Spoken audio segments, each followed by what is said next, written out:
Hey everyone, Mr. MC here. This is Lap Guide for Suzuka Circuit with the Honda Super Formula. Let's get this started. Whenever you're starting a new lap, bring yourself all the way to the left side of the track so you can give yourself a bit more distance to build up a bit more speed to start a faster new lap. You're going to want to stay towards the left side of the track and you're going to want to turn in going full throttle, and then you want to start to brake just as you pass the apex of this first turn. You want to use a lot of braking control to make sure that you slow down while you're still having the ability to turn. When the curb on the right ends, that is when you can start to accelerate. For the S's, it is all about throttle control. You want to ease off of the throttle for these turns, let the downforce do the work. Then for this turn, if you're coming in a little too hot, you can use a little bit of braking if necessary. Bring yourself towards the middle of the track and take this left turn flat out. Then you want to bring yourself to the left side of the track. Look for the 50-meter board as that's going to be your turning point. You can do a quick lift off of throttle or a tiny dab of braking if necessary, and brake just after you complete this turn. So you want to brake hard for a short moment, quickly ease off of the brakes as you're turning in, and when you hit the apex, that is when you start to accelerate. Don't get too much onto the green stuff, otherwise you will end up understeering into the wall. Then just as the curb on the right ends, that is where you want to start to brake. Brake as much as you can and slowly turn in. Get the car pointing where you want to go before you start to fully accelerate.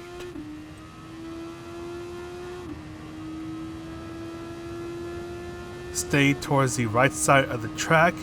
Look for a path that is on the right as you want to brake just after you pass it.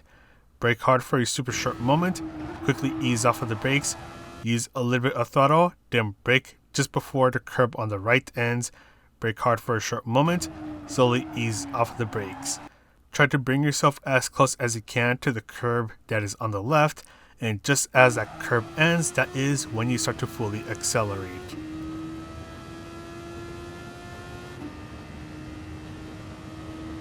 Turn in at the 50-meter board and you can easily take it flat out. Stay towards the left side of the track, and your final braking point is just before you reach the 100-meter board. Brake as much as you can for a short while. Slowly ease off of the brakes as you turn in. Take advantage of the red and white curbs. You can also take advantage of this mint green area as that is still considered on track limits. And if you have a good lap time, you can bring yourself all the way to the right side of the track. If not, bring yourself towards the left side of the track and start your next lap. For this race, we are doing 11 laps at Suzuka Circuit with the Honda Super Formulas, and this is a standing start, so make sure you have the traction control set to 1, and just after the race starts, you can then bring it back down to 0 or whatever value you normally have it set to. Also, don't forget to have the overtake button enabled, have it binded to a button because the overtake button or overtake feature is going to be turned on for the Super Formulas. So we're doing 11 laps here. We have both the racing soft and medium tires available for us to use, and both tires are required, so make sure you use both sets of tires so you don't get a 1-minute penalty after the race ends. Also, when you're going through turn 1, just try to be as careful as possible. Everyone's going to get jumbled up. Just try to respect those around you, and hopefully you don't end up getting bonked off into the unknown. Fuel is at ×2, so fuel will not be a problem at all, but the tire wear rate is at ×8, so tire wear is going to be a pretty big issue. How long your tires will last will depend on how you treat your tires as you go through the turns, how much you're turning in, your brake balance, and how long you are exposed to the dirty air.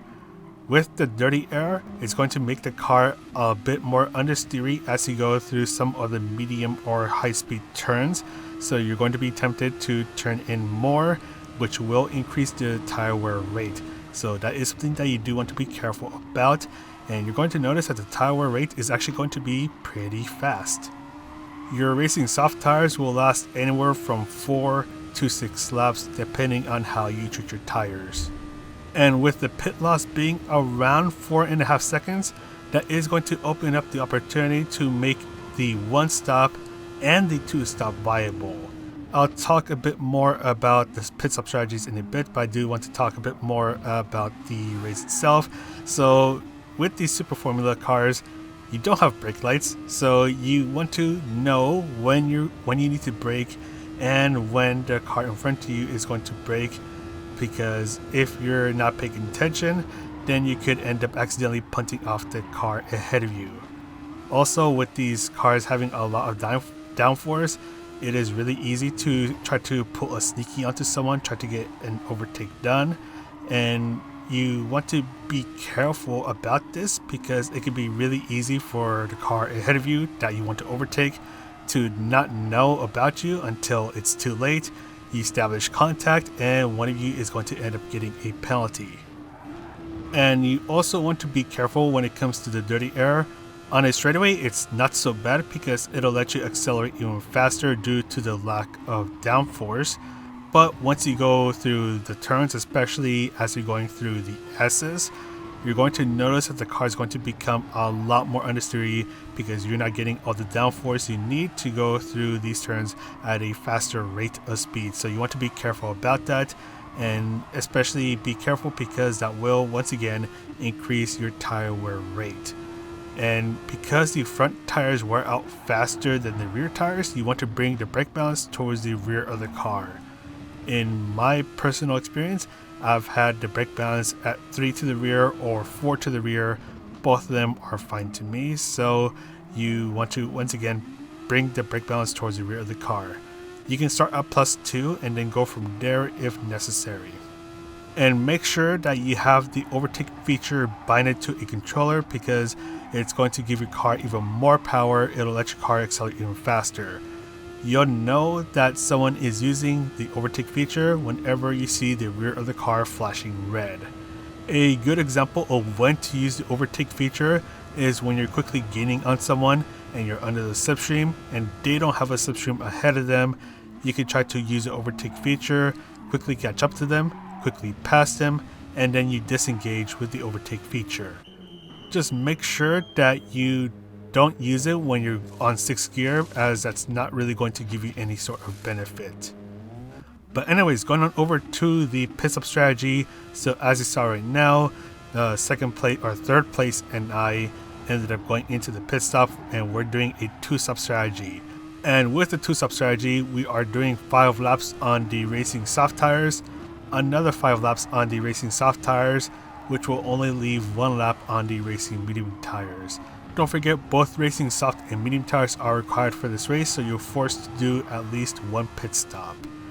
And with the 2-stop, it's going to be slightly faster than the 1-stop, and with the 2-stop, it's going to feel a lot more fun to use in my personal opinion. It's not as miserable as doing the 1-stop because the tire wear out pretty fast. When you're pitting in at the end of lap 5, your tires are pretty much starting to wear out a lot. You're probably going to notice it towards the end of your 5th lap that your soft tires are wearing out, so that is the perfect time to pit in. The downside to the 2-stop is that if you get held up, or you have to serve a lot of penalties, or you end up spinning out or losing control, then you're going to be losing even more time when you have to go in for your second pit stop. So if you're doing the 2-stop, make sure that you're not getting held up. You make sure you're not losing time. But if you are losing time, then you can definitely think about doing the 1-stop. With the 1-stop, you can do 5 laps on the racing soft tires and then do 6 laps on the racing medium tires. And with this strategy, yes, you're going to be on the slower tire for longer, but you do not have to worry about doing an extra pit stop.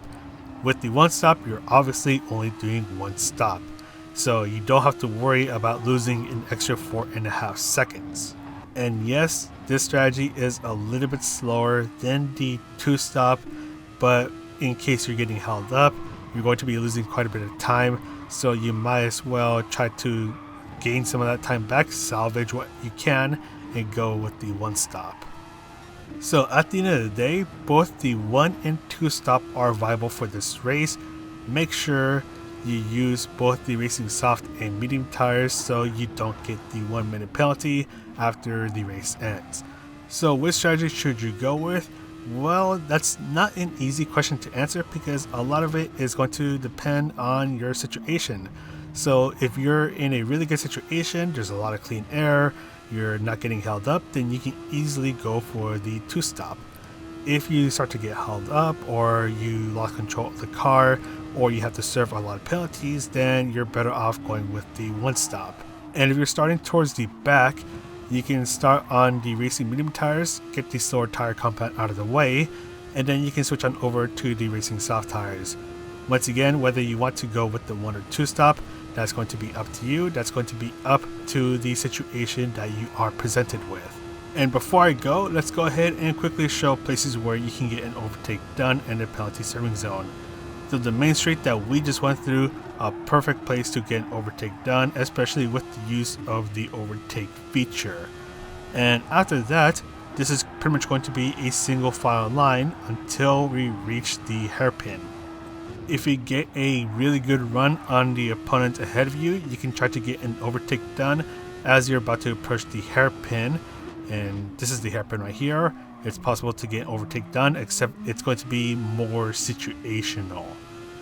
This part right here, it is possible to try to get another overtake done, but you do want to be careful as it's easy for the opponent that you just overtook to try to overtake you back, take their position back, as you're going through another long straight over here. This place is a good place to get overtake done. Just try to do it before you reach this left turn. You can go too wide through here, but it's pretty dangerous. And your final overtaking position is right here, just before you start to brake for this final chicane. And you might have noticed the penalty serving zone. In case you didn't, I'll show it once again. So it's not long after you pass the spoon, and it's towards this back straight over here. So right here is the penalty serving zone. So make sure you don't get a penalty because you will lose quite a bit of time. But anyways, that is pretty much it for this guide. Hopefully this guide helps you out. And if it does, you can press the like button, subscribe, you know, all that good stuff. But anyways, I'm going to go ahead and sign off now. So this is Mr. CA wishing you a good race, and I'll see you in the next video.